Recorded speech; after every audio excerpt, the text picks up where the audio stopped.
వాక్యమైన, ప్రేమైన, పాపమైన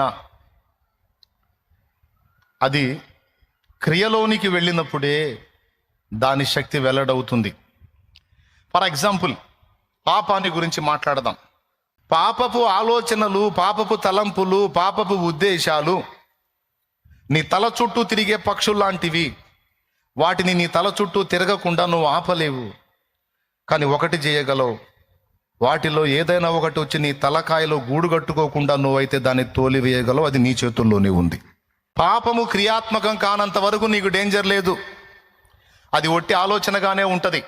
తలంపులు వచ్చి వాటిని గూడు కట్టుకోనిచ్చి చివరికి ఒకరోజు పాపం చేస్తావు చూడు.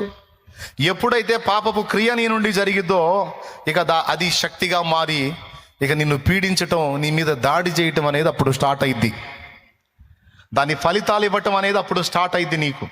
అవి రావటం తప్పు కాదు. వాటిని పారద్రోలకుండా, వాటిని మన తలకాయలో గూడు కట్టుకొనిచ్చి వాటికి క్రియారూపం ఇచ్చినప్పుడు అది శక్తిగా మారుతుంది. అది మనల్ని పట్టి పీడిస్తుంది. అది పాయింట్.